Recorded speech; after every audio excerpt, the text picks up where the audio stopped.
Hello दोस्तों, AN horror stories YouTube channel में आप सभी का स्वागत है। मैं हूं सात्यकी द्विवेदी। तो दोस्तों सुनिए आज की भूतिया कहानी।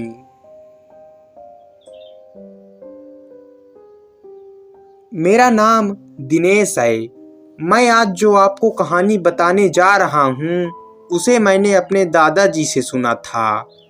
तो हुआ कुछ ऐसा था कि आज से कुछ 9-10 साल पहले अशोक नाम का एक आदमी, जिसका गांव पूर्वी उत्तर प्रदेश के एक कस्बाई इलाके में था। वैसे तो वो दिल्ली में नौकरी करता था, लेकिन घर आए हुए उसे काफ़ी समय बीत चुका था, इसलिए छुट्टी लेकर वो घर आया हुआ था।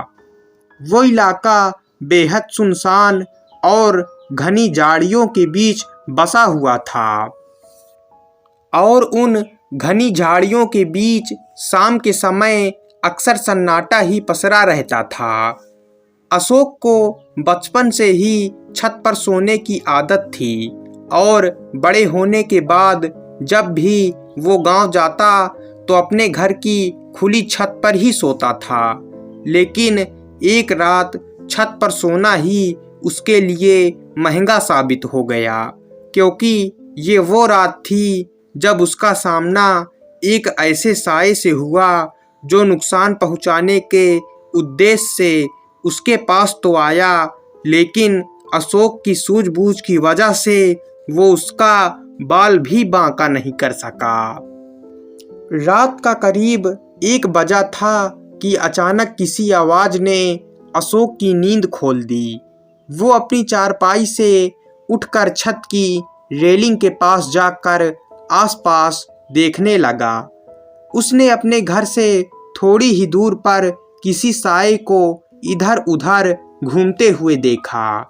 छोटा सा कस्बाई इलाका था। उसे लगा शायद कोई अपने घर से बाहर आया होगा।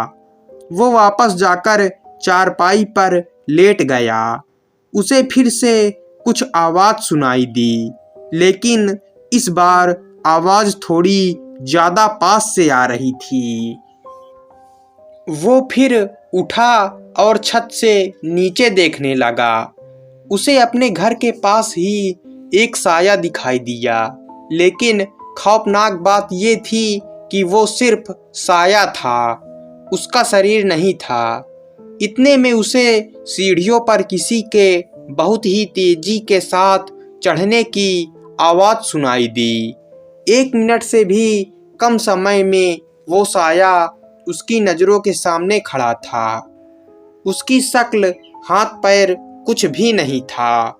अगर कुछ था तो वो सिर्फ एक सफेद साया जो धीरे धीरे अशोक की तरफ बढ़ता जा रहा था। उस साये से खुद को बचाने के लिए उस समय अशोक ने हनुमान चालीसा पढ़ना शुरू कर दिया।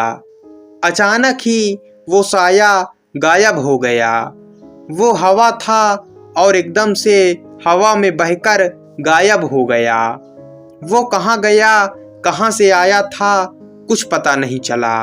लेकिन कुछ समय जब तक वो साया अशोक के सामने रहा, उन चंद लम्हों ने अशोक के हाथ पांव फुला दिए थे। तो दोस्तों ये कहानी यहीं पर खत्म हो जाती है। कहानी पसंद आई हो तो वीडियो को लाइक, चैनल को सब्सक्राइब कर दीजिएगा। मिलते हैं अगली भूतिया कहानी में।